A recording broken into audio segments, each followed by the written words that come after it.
এই রেসিপিটা যদি থাকে তোমাদের গরম ভাতের সঙ্গে জাস্ট লাঞ্চ থালিটা জমে যাবে।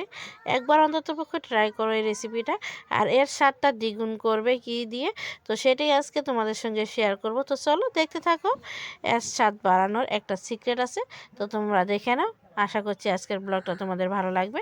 যদি ভালো লাগে তাহলে অতি অবশ্যই আমার চ্যানেলটা সাবস্ক্রাইব করে পাশে থেকো। তো চলো দেখতে থাকো। সো ফ্রেন্ডস, আজকে তোমাদের সঙ্গে শেয়ার করব মজার একটা রেসিপি, একটা ভর্তা রেসিপি। তো তার জন্য লাগবে আমাকে, এখানে দেখতে পাচ্ছ রসুন কুচি করে নিয়েছি, পেঁয়াজ কুচি করে নিয়েছি, আর কাঁচা লঙ্কা নিয়েছি। এগুলো কেটে নেব, বটিতে কাটলাম না, চাকু দিয়ে কেটে নেব, ঠিক আছে। তো এগুলো কেটে নেব। আর এখানে দেখতে পাচ্ছ ধনেপাতাগুলো কুচি করে কেটে নিয়েছি, ফ্রেশ ধনেপাতা, একদম টাটকা ধনেপাতা। ধনেপাতাগুলো কুচি করে কেটে নিয়েছি। এবার এগুলো সুন্দর করে ধুয়ে, আর একটু ধুয়ে নিয়েছি, ধুয়েই কাটছি, আবার আর একবার ধুয়ে এগুলো তারপরে আমি চাটনি করব, ঠিক আছে।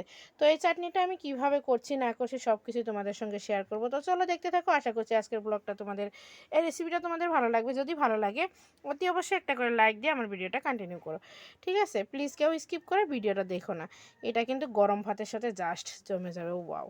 তো ধনেপাতাগুলো আমি সুন্দর করে বেছে নিয়েছি, হলুদ পাতা বলো ঘাস পাতা যে থাকে, কিনে নিয়ে আসা। তো তো সমস্ত কিছু বেছে ফেলে দিয়েছি, দিয়ে আমি সুন্দর করে ধুয়ে কেটে নিয়েছি। আমার না এবার ধনেপাতা খেতে হয়নি, জানো, মুরগির জন্য হয়নি। বুনছিলাম ধনেপাতা, বাট গাছ হয়েছিল, মুরগি খেয়ে ফেলছে, সেই জন্য আর কি এবার আমি ক্ষেত থেকে তুলে এনে খেতে পারছি না। তো চলো ঠিক আছে, আজকে ধনেপাতা চাটনি করব। তো কিভাবে কি করছি, শিলনোড়ায় বেটে কিন্তু করব। শিলনোড়ায় বেটে চাটনি খাওয়ার মজাটাই কিন্তু আলাদা। তো চলো ঠিক আছে, দেখতে থাকো। সো ফ্রেন্ডস, এখানে দেখতে পাচ্ছ এগুলো সব কেটে কুটে নিয়েছি। এবার এগুলো তেলের মধ্যে ছেড়ে দেবো। এখানে কড়াইটা চাপিয়ে দিয়েছি। তো চলো এগুলো এবার বসিয়ে দিচ্ছি। ফ্রেন্ডস, এখানে দেখতে পাচ্ছ পেঁয়াজ রসুন কুচি, এগুলো সমস্ত লঙ্কা কুচি, এগুলো আর কি তেলের মধ্যে দিয়ে ভেজে নিচ্ছি হালকা ব্রাউন করে। আর একটু আমি ঝালটা একটু বেশি খাই, তোমরা জানো, তো একটু লঙ্কাটা বেশি করে দিয়েছি। তোমরা তোমাদের পরিমাণ মতো দিয়ে দেবে লঙ্কাটা, ঠিক আছে। তো এগুলো হালকা ভাজা হয়ে গেলে সুন্দর একটা স্মেল বেরোবে, তারপরে তুমি ব্রাউন কালার করে ভেজে নেবে, তারপরে তুমি ধনেপাতাগুলো দিয়ে দেবে, ঠিক আছে। তো চলো আমি এগুলো হালকা ভেজে নিচ্ছি, তারপরে আমি ধনেপাতা কুচিগুলো দিয়ে দেবো অল্প অল্প করে। অনেকগুলো ধনেপাতা কুচি করে রেখে দিয়েছি।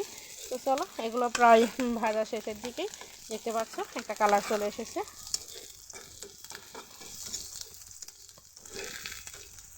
তো চলো এবার আমি ধনেপাতাগুলো দিয়ে দিচ্ছি।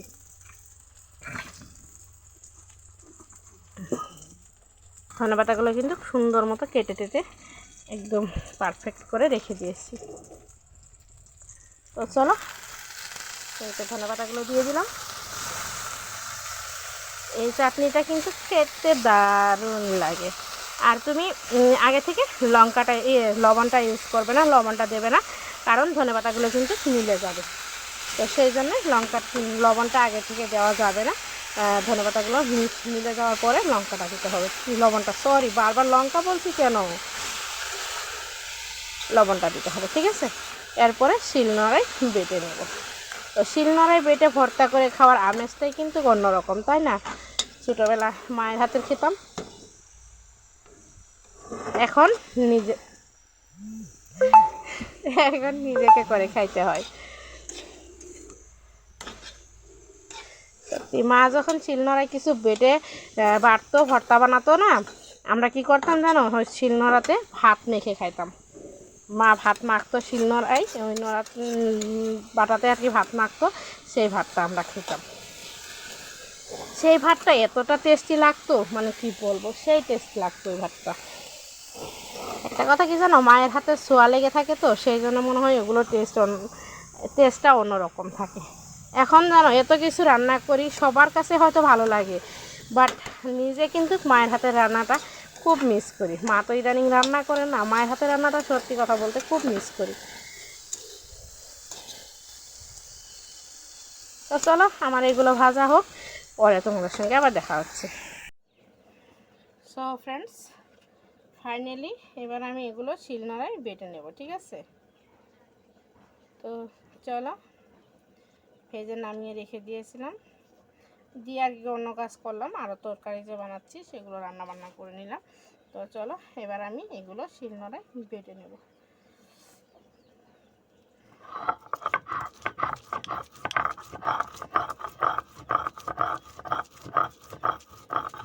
শিলনোড়া বেটে খাওয়ার স্বাদটাই আলাদা, তাই না?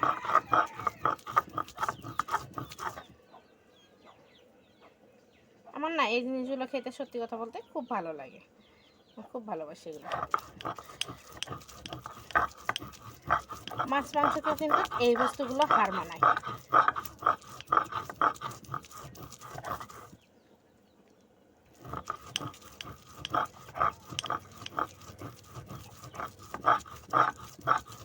মন প্রাণ দিয়ে কিছু একটা জিনিস যদি তুমি তৈরি করো, সেটা খেতে কিন্তু দারুণ লাগে। মন থেকে তৈরি করতে হবে।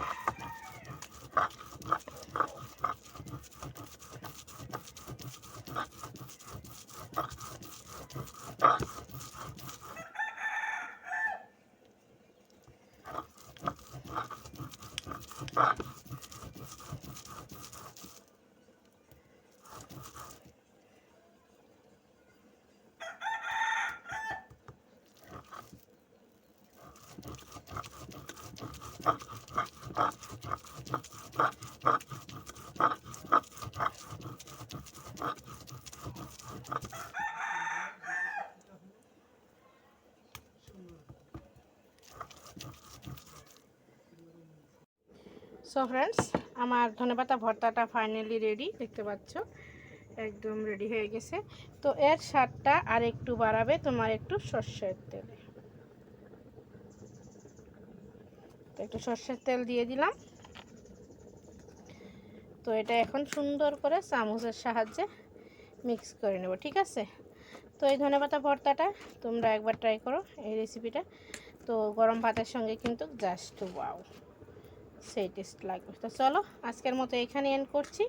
সবাই ভালো থেকো, সুস্থ থেকো। ফিরে আসছি নতুন দিনে নতুন আরেকটি ব্লগ নিয়ে। ততক্ষণের জন্য আল্লাহ হাফিজ।